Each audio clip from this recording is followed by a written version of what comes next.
Assalamualaikum warahmatullahi wabarakatuh. Kita lanjutkan materi kita yaitu chapter 5 terkait dengan emosi. Pada chapter 4 kita telah mempelajari terkait dengan persepsi. Pada chapter 5 ini kita mempelajari emosi, di mana emosi ini bukan mungkin lagi, tapi pasti kalian pernah mengalami yang namanya emosi. Kenapa kita mempelajari emosi dalam perilaku organisasi? Karena yang namanya emosi itu juga mempengaruhi kehidupan dalam organisasi dan juga bisa mempengaruhi kinerja dalam sebuah organisasi. Emosi bisa dikategorikan ke dalam dua jenis, yakni emosi positif maupun emosi negatif. Emosi positif dapat berupa rasa suka, cinta, gembira, bersemangat, dan sebagainya. Sementara untuk emosi negatif dapat berupa rasa marah, takut, frustasi atau stres, sedih, dan lain sebagainya. Entah itu emosi positif ataupun negatif, pasti kalian pernah mengalaminya. Banyak yang mengatakan bahwa emosi lebih banyak bersifat merusak atau destruktif, yang berdampak pada menurunnya kinerja karyawan. Sementara hanya sedikit yang melihat emosi sebagai sesuatu yang membangun atau konstruktif. Padahal tidak demikian. Mungkin emosi itu konotasinya adalah negatif, sehingga sifatnya adalah merusak atau destruktif.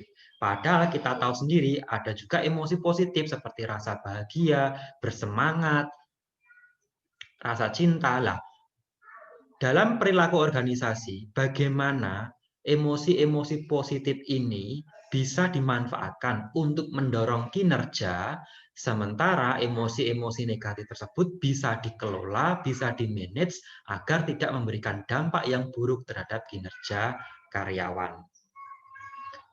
Itu sebagai pengantar. Nah, selanjutnya adalah pengertian emosi. Sebelum kita membahas pengertian emosi, kita harus paham terlebih dahulu terminologi atau istilah yang memiliki erat maknanya dengan emosi. Nah, dalam membahas emosi nanti kita akan juga turut membahas yang namanya mood atau suasana hati, emotion atau emosi itu sendiri, dan affect atau afeksi. Mood ini mungkin sudah familiar dengan di telinga kalian seperti bad mood ataupun good mood.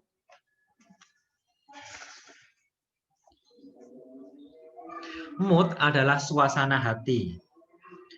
Mood atau suasana hati adalah sebuah perasaan yang kurang intens atau kurang kuat jika dibandingkan dengan emosi dan biasanya muncul tanpa diiringi peristiwa tertentu sebagai pemicunya. Kita bandingkan mood dengan emosi. Ketika kita bad mood dengan emosi marah, biasanya emosi marah itu lebih menggebu-gebu, lebih terasa daripada bad mood. Bad mood itu biasanya kecenderungannya kita akan menjadi malas untuk melakukan sesuatu, atau tidak nafsu makan, atau yang lain sebagainya. Tapi ketika emosi marah atau emosi negatif itu akan lebih terasa, atau intensnya itu lebih kuat emosi daripada mood.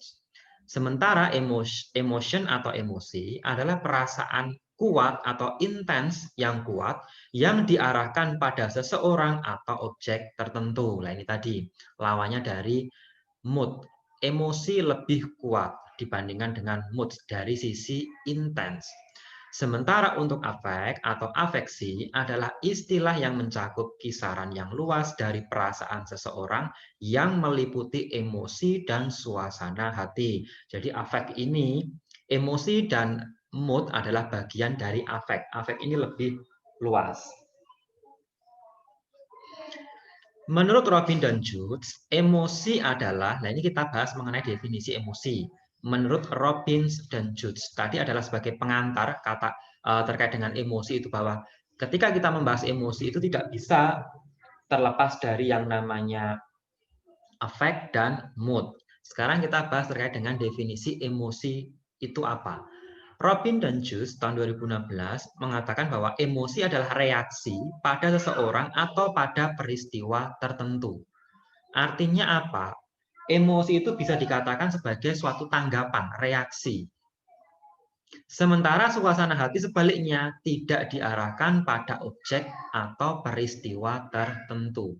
Kadang pemicunya itu tidak jelas untuk suasana hati. Tapi kalau yang namanya emosi itu pasti ada pemicunya. Ketika sudah muncul emosi, emosi tersebut diarahkan.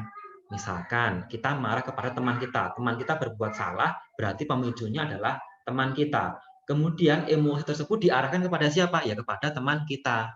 Tapi untuk mood, karena tadi sifatnya kurang kuat, biasanya tidak diarahkan pada objek atau peristiwa tertentu. Kadang orang yang tidak memicu amarah kita, kemudian dari amarah tersebut muncul bad mood atau mood yang buruk, orang yang tidak menyebabkan mood kita buruk pun kadang kena imbasnya. Itulah mood. Semacam itu. Mungkin kalian pernah mengalami hal tersebut. Jadi orang di sekitar kalian, ketika kalian bad mood, entah itu orang tua ataupun sahabat kalian ataupun pacar kalian atau pasangan kalian, pasti juga kena imbasnya kalau kalian mengalami bad mood. Tapi kalau emosi itu diarahkan pada orang atau pemicu. Nah, jika afeksi, emosi, dan suasana hati itu digambarkan, penggambarannya semacam ini. Ini definisi afeksi tadi. Afeksi bisa berupa emosi atau suasana hati. Lah, bedanya emosi dan suasana hati secara rinci apa? Emosi muncul karena peristiwa spesifik. Jelas, pasti kalian menyadari hal itu. Mungkin karena teman kalian. Mungkin ada suatu kemalangan tertentu yang menimpa kalian. Akhirnya kalian emosi. Durasinya singkat. Misal, kalian ditegur oleh orang tua kalian. Kalian tidak suka, kemudian muncul emosi. Emosi pada saat ditegur itu, emosi sedang berlangsung. Tapi 1 jam kemudian atau 10 menit yang akan datang, emosi tersebut mungkin bisa saja hilang. Ya sudahlah, marah ya sudah marah. Kemudian emosi tersebut hilang. Mungkin hilangnya bisa dalam waktu 10 menit, 20 menit, atau 1 jam. Durasinya cenderung singkat. Spesifik dan banyak. Emosi itu spesifik. Spesifik, pemicunya spesifik dan diarahkan pada hal yang spesifik. Pemicunya misalkan tadi marah, mungkin ditegur orang tua, berarti pemicunya orang tua. Kemudian diarahkan kepada siapa? Kepada orang tua, karena tadi menegur kita. Nah, banyak di sini artinya jenis dari emosi itu banyak. Ada emosi positif dan negatif. Tadi sudah saya sebutkan di awal. Ada amarah, takut, kesedihan, bahagia, jijik, terkejut, dan lain sebagainya. Emosi diikuti ekspresi wajah yang jelas. Artinya apa? Contoh, kalau kita sedih, pasti raut muka kita akan menunjukkan kerut wajah. Kalau kita bahagia, pasti ekspresi kita juga jelas, akan tertawa bahagia, dan lain sebagainya. Inilah yang disebut dengan ekspresi wajah yang jelas. Dan emosi berorientasi pada tindakan, karena ini sifatnya kan bisa diamati emosi itu. Jadi orientasinya tindakan. Mungkin kalau marah misalkan, marah kita bisa lampiaskan dalam bentuk misalkan membanting benda ataupun memukul seseorang ataupun yang lainnya. Jadi berorientasi tindakan. Untuk suasana hati, penyebabnya seringkali umum dan tidak jelas. Mungkin kalian pernah mengalami tiba-tiba suasana hati kalian itu drop. Pagi kalian masih merasa semuanya all is well, baik-baik saja. Tiba-tiba ketika memasuki siang, suasana hati kalian mungkin menjadi bad mood. Kalian menjadi malas, kalian menjadi mager lah, atau mungkin kalian tidak ada nafsu untuk makan ataupun melakukan kegiatan-kegiatan lain.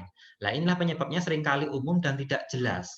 Durasi lebih lama lah. Ini khususnya cewek-cewek, ini biasanya mungkin kalian yang cowok pernah jadi korbannya cewek, korban bad mood-nya cewek, mungkin pernah mengalami yang namanya durasi bad mood-nya cewek itu sangat lama. Bisa berjam-jam atau mungkin bisa berhari-hari. Misalkan si cowok membuat kesalahan terhadap si ceweknya.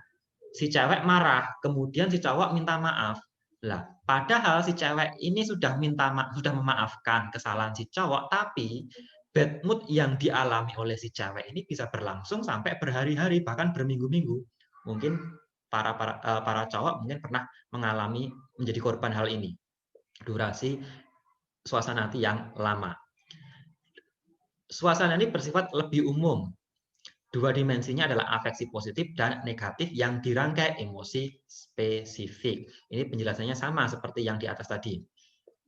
Tidak diikuti ekspresi yang jelas. Nah, ini kalian yang cewek-cewek biasanya kalau ngambek kalau bad mood pada cowok kalian, itu si cowok kadang nggak bisa menebak apakah si cewek ini sedang good mood ataupun bad mood. Karena apa? Memang suasana hati ini tidak jelas. Biasanya si cowok itu biasa mengidentifikasi bahwa si cewek itu lagi bad mood dengan kata terserah. Biasanya kalau cewek-cewek itu ditanya sesuatu, pasti jawabannya terserah, terserah. Padahal kelihatannya nggak marah, tapi kok jawabannya terserah, terserah. Nah, itu bisa mengindikasikan bahwa suasana hati si cewek ini sedang nggak baik. Mungkin seperti itu. Selanjutnya, secara teori, afeksi, emosi, dan suasana hati dapat dipisahkan. Ini jelas, secara teori terpisah kelihatannya. Akan tetapi pada kenyataannya, hal tersebut susah terjadi, sangat susah terjadi. Karena apa? Biasanya setelah emosi itu muncul suasana hati, semacam itu. Jadi susah terjadi. Terdapat dua bentuk emosi, yaitu felt emotion dan displayed emotion. Felt emotion adalah emosi aktual atau nyata yang dirasakan oleh seseorang seperti rasa sedih, takut, senang, benci terhadap seseorang atau keadaan. Jadi felt, ini namanya felt emotion. Benar-benar sedih, takut, dan senang ataupun yang lainnya. Felt emotion yang dialami seseorang mungkin tidak bisa diamati oleh orang lain. Jadi tiap orang itu beda-beda ya. Kadang orang itu gampang banget sedih, gampang banget senang, gampang banget nangis, ataupun ada orang yang memang susah nangis, orang yang susah sedih, itu beda-beda.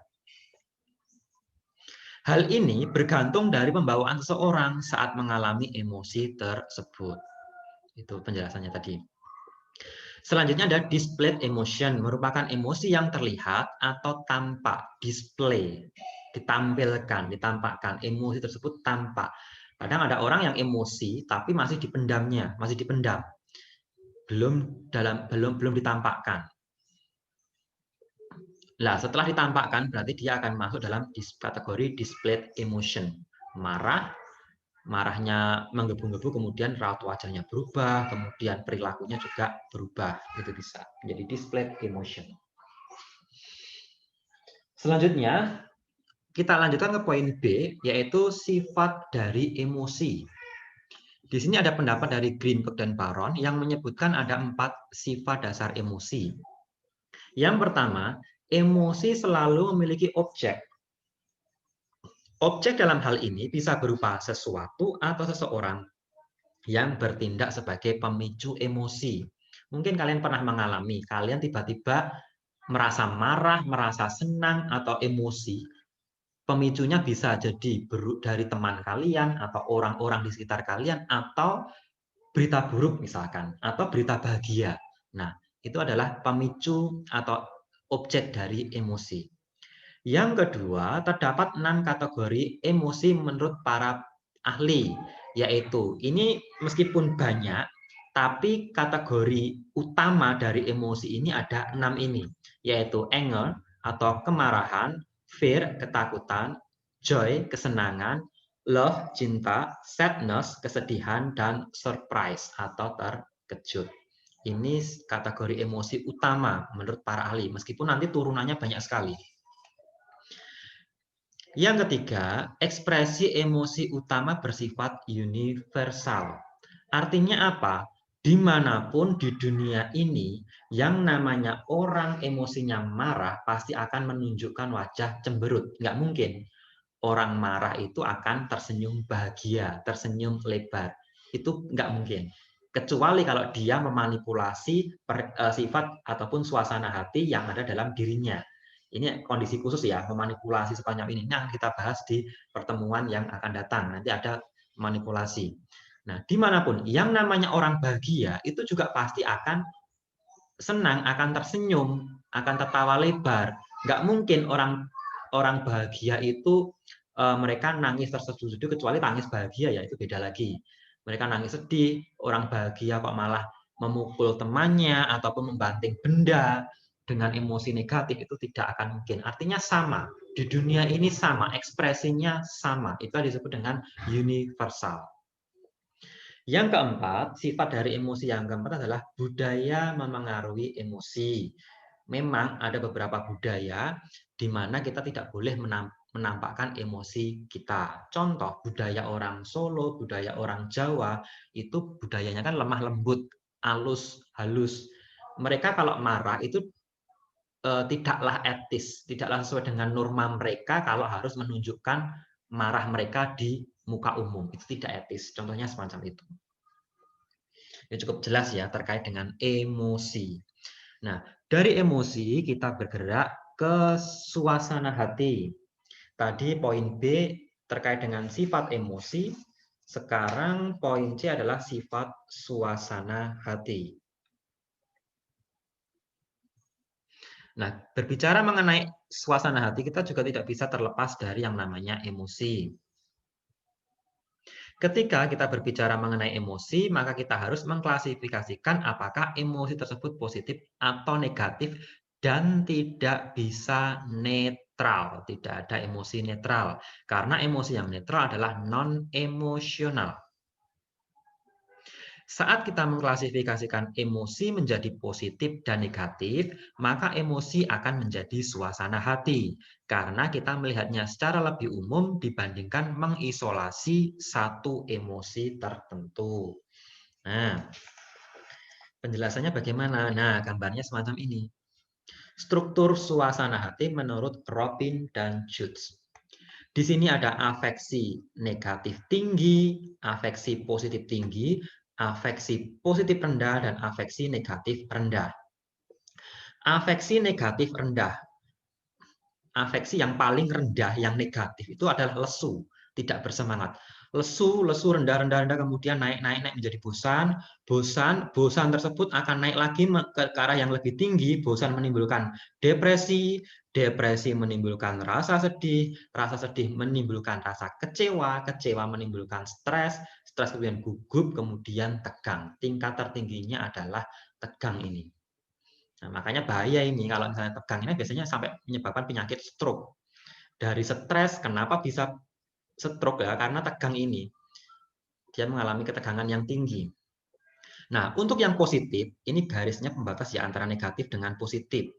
Negatif dari terendah yaitu lesu ke yang tertinggi adalah tegang. Kemudian afeksi positif rendah, mulai dari tenang. Sifatnya tenang, tenang, tenang. Suasana hatinya tenang, emosinya tenang, kemudian rileks. Rileks itu lebih tinggi daripada tenang. Kemudian setelah rileks dia merasa damai, damai kemudian setelah damai akan merasa puas. Kalau orang sudah puas itu pasti bahagia.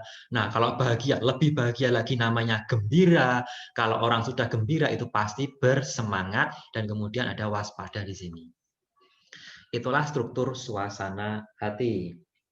Jadi dari gambar ini kita bisa melihat mana yang afeksi negatif terendah ke negatif tertinggi dan afeksi positif terendah sampai afeksi positif tertinggi. Gambar ini cukup jelas. Nah, selanjutnya adalah poin D, sumber-sumber emosi dan suasana hati. Sebenarnya sumber dari emosi dan suasana hati itu apa saja sih? Banyak sekali sumbernya.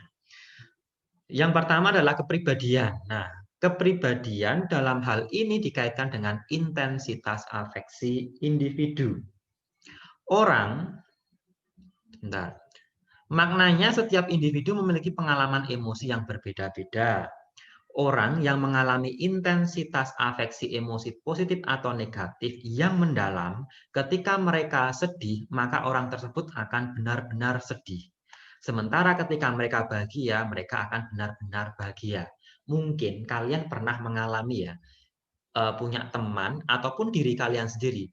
Ketika kalian itu merasa sedih, kalian itu tiba-tiba langsung benar-benar sangat sedih. Sedihnya itu tidak bisa kalian bendung, tidak bisa kalian atur, tidak bisa kalian kontrol. Sedih tiba-tiba memang langsung sedih. Muncul keluar air mata, nangis terseduh-seduh, kemudian perasaan menjadi nggak enak, apapun menjadi nggak enak. Tapi ada juga orang itu yang mudah bahagia.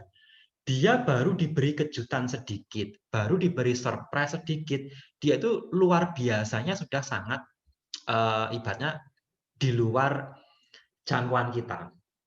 Mungkin kita menjadi orang tersebut, misalkan kita diberi uang 10.000, mungkin kita bahagia, tapi bahagianya tidak sebahagia jika diberi uang 1 juta. Tapi ada juga orang itu yang baru dikasih uang 10.000 saja, itu bahagianya sudah luar biasa. Lah ini yang namanya kepribadian seseorang. Kepribadian mempengaruhi emosi ataupun suasana hati seseorang. Yang kedua, sumber emosi dan suasana adalah waktu dalam hari. Nah, ini bagi kalian yang sudah bekerja mungkin akan lebih merasakannya, bahwa yang namanya hari Senin itu rasanya kok stres, rasanya kok penuh dengan emosi. Sementara kalau sudah menginjak hari Kamis, Jumat, ataupun Sabtu, atau bahkan Minggu, emosinya itu terasa positif. Karena apa? Mungkin senang, Sabtu Minggu liburan, jadi emosinya positif. Nah, pentingnya mempelajari emosi dalam perilaku organisasi ya semacam ini. Kita sebagai pimpinan misalkan dalam organisasi, tidaklah etis ketika memberikan kabar buruk itu di hari Senin ataupun Selasa karena awal minggu. Karena apa? Orang-orang itu sudah stres dengan yang namanya hari Senin. Allah, hari Senin, Minggu isih suwe, Sabtu isih suwe. Biasanya ada pemikiran semacam itu. Nah, emosinya biasanya negatif. Selanjutnya cuaca. Nah, ini mungkin kalian juga pernah mengalami. Banyak orang beranggapan bahwa cuaca turut andil dalam menentukan suasana hati mereka. Wah, cuacanya panas, suasana hati ini males. Ngopo-ngopo males, hawanya pengen emosi. Nah, kadang kan kalian pernah mengalami semacam itu. Padahal menurut penelitian, faktor cuaca ini sangat mempengaruhi emosinya sangat kecil, sangat kecil. Karena apa? Di situ ada yang namanya korelasi ilusi kalian, di mana orang cenderung mengasosiasikan dua peristiwa yang pada faktanya tidak saling berkaitan. Apa kaitannya marah dengan panas? Wong kadang dingin saja juga bisa marah. Nah, ini adalah ilusi semacam itu. Ini menurut para ahli. Selanjutnya adalah stres. Betul, memang yang namanya stres itu bisa mempengaruhi apa itu emosi dan suasana hati. Menumpuknya level stres akan berpengaruh pada suasana hati yang akhirnya akan berdampak pada emosi negatif. Nah, ini pentingnya manajemen emosi dalam organisasi. Pimpinan harus tahu tingkat stres karyawan. Makanya sebagai pimpinan itu jangan terlalu membebani karyawan. Stresnya jangan tinggi-tinggi, kasihan karyawannya. Kalau karyawannya stresnya terlalu tinggi, akan menimbulkan emosi negatif. Kalau emosinya negatif, nanti kinerjanya pasti tidak akan baik. Ini bisa kalian teliti nanti di skripsi kalian, itu pengaruh stres. Ini biasanya diteliti terhadap kinerja ataupun komitmen organisasi ataupun yang lainnya. Selanjutnya adalah aktivitas sosial. Sebagian orang akan merasa bahagia ketika ia berkumpul dengan teman-temannya atau berkumpul dengan komunitasnya. Betul. Mungkin kalian misalkan sepulang kerja, pas kerja kalian merasakan penat, stres, beban yang begitu berat, emosi negatif yang begitu banyak. Kemudian pulang kerja itu berkumpul dengan teman-teman kalian. Pulang kerja, kumpul, ngobrol-ngobrol di kafe sambil gibah mungkin, sambil tertawa lepas, rasan-rasan sana sini. Nah, stres kalian kemudian hilang. Apa itu emosi negatif kalian kemudian hilang, dari emosi negatif berubah ke emosi positif. Nah, ini bisa mempengaruhi aktivitas sosial, bisa mempengaruhi emosi. Yang keenam adalah tidur. Nah, ini kalian yang punya hobi tidur itu biasanya jarang mengalami emosi negatif, tapi ingat, tidur yang sesuai dengan kapasitasnya. Karena tidur yang berlebihan itu juga berbahaya. Berbahaya bagi kejiwaan, juga bahaya bagi kesehatan.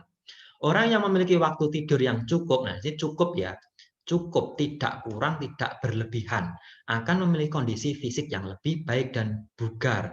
Nah, kondisi ini, kualitas tidur yang baik akan mempengaruhi suasana hati, mengurangi emosi negatif, dan meningkatkan kepuasan kerja.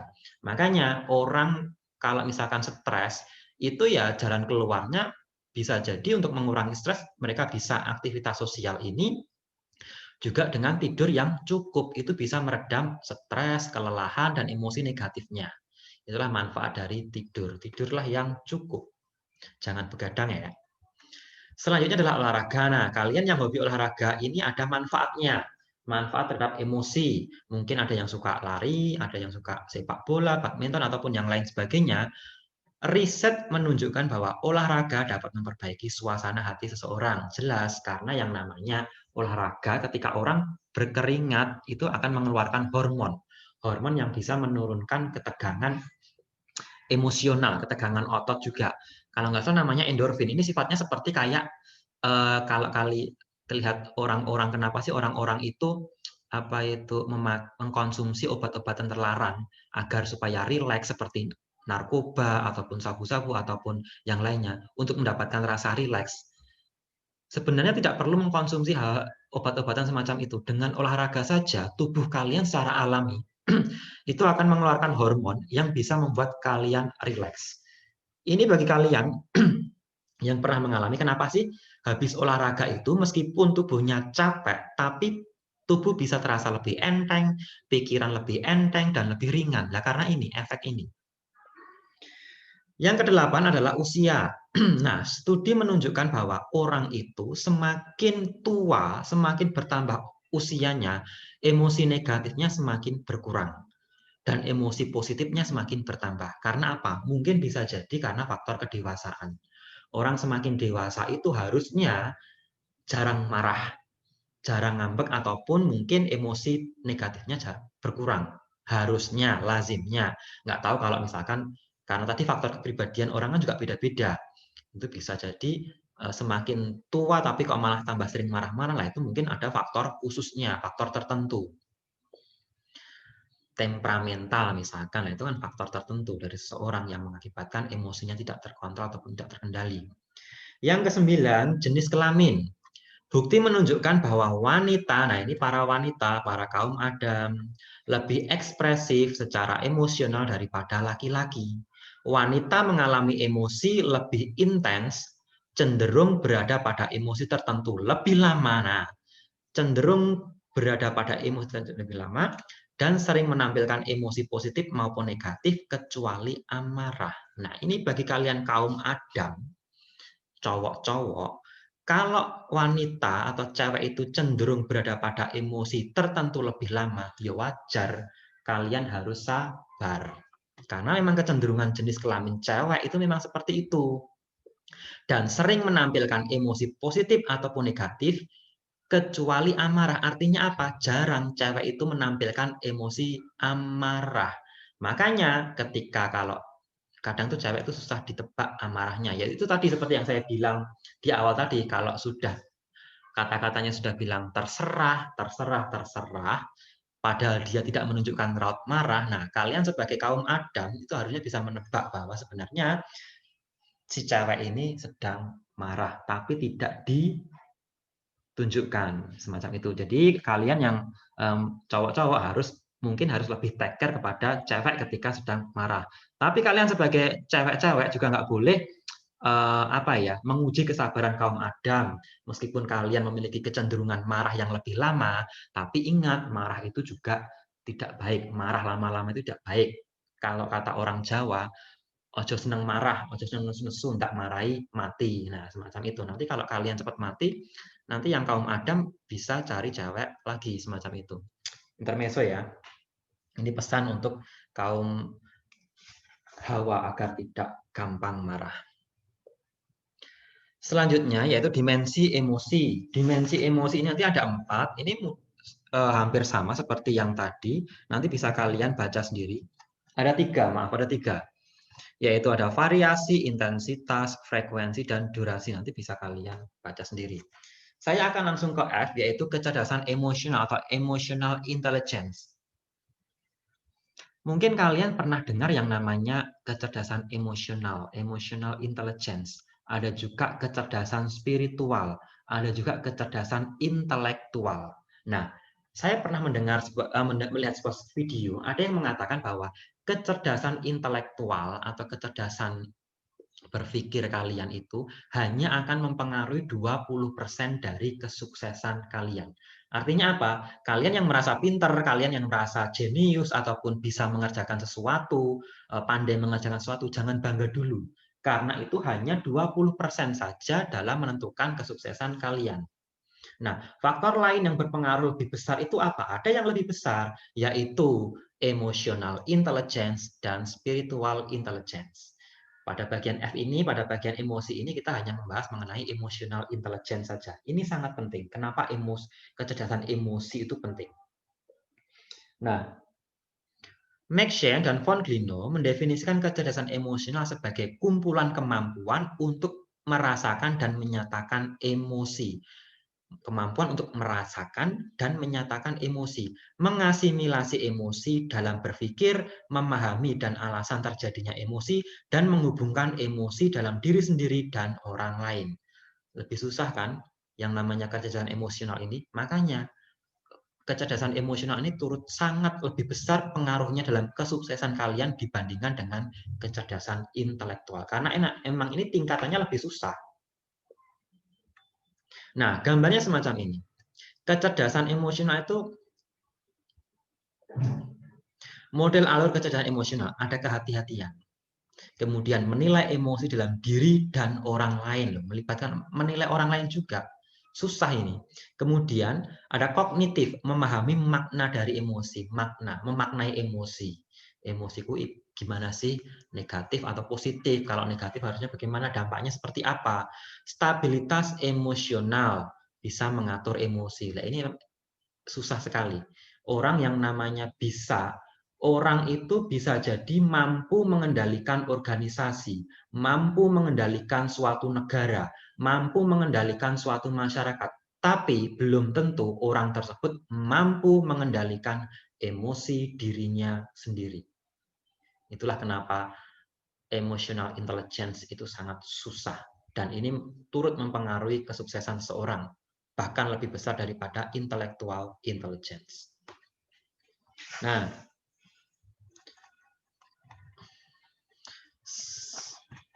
selanjutnya adalah dimensi dari kecerdasan intelektual.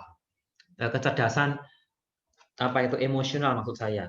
Ada yang namanya dimensi kecerdasan emosional, ada self-awareness, social awareness, self-management, relationship management. Maknanya seperti apa? Dimensi self-awareness adalah kemampuan memahami makna dan merasakan emosi diri kita sendiri.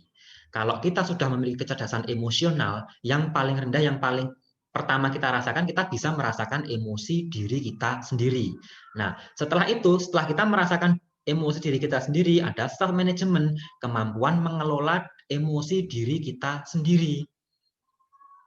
Keren kan di sini? Lebih keren daripada intellectual intelligence. Kita bisa merasakan emosi kita. Oh, emosi kita negatif. Kemudian kita melakukan self management, yaitu mengatur, mengelola emosi. Oh, kalau saya marah, ya sudah, saya harus bisa mengendalikan emosi saya, bisa mengendalikan kemarahan saya agar kemarahan ini tidak meluap ke arah yang lebih besar, yang negatif, menjadi lebih yang berbahaya, semacam itu. Kemudian ada social awareness, adalah kemampuan merasa dan memahami emosi orang lain. Lah, ini ada seperti care, peduli kepada orang lain. Orang kalau memiliki kecerdasan intellectual intelligence, ada kecenderungan kalau orang cerdas itu, mungkin kalian pernah mendengar bahwa orang cerdas, orang pintar itu cenderung egois.